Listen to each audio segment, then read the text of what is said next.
Quando o Jorge Lucas faz menção aos 4 elementos da natureza, ele está buscando uma referência consciente à filosofia grega, mais especificamente no seu primeiro período, que é conhecido como filosofia pré-socrática ou cosmológica.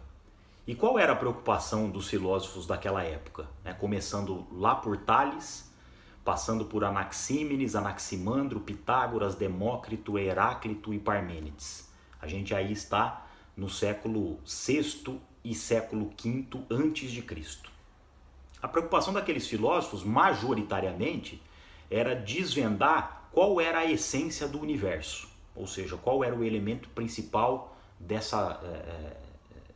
de tudo isso que a gente tem como existência.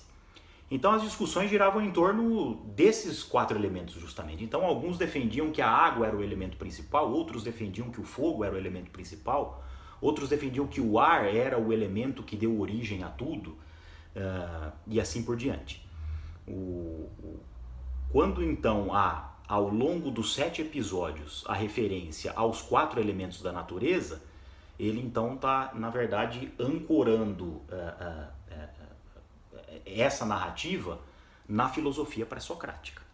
Além disso, e aí avançando um pouco mais no tempo, já entrando na filosofia socrática ou antropológica, a gente vai notar também ao longo de diversos episódios uma referência à alegoria da caverna, proposta por Platão.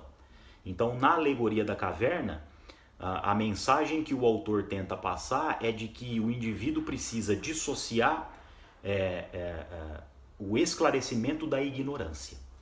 Então isso está metaforicamente representado, respectivamente, por luz e sombra.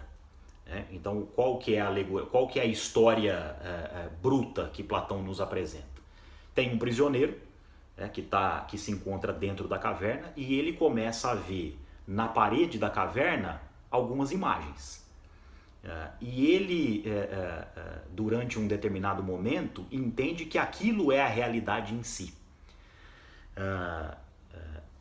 A partir de um instante, ele começa a perceber que a realidade propriamente dita não eram as sombras que estavam sendo projetadas na caverna, até porque aquilo poderia levá-lo ao erro, a uma opinião enganosa.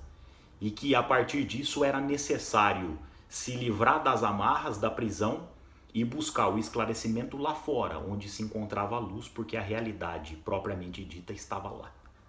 Essa como o próprio nome sugere, é uma alegoria, e evidentemente a gente poderia considerar aí uma metáfora, quer dizer, é uma história, é uma espécie de fábula, de parábola, que na verdade está tentando passar uma mensagem muito mais importante, muito mais complexa do que a história em si.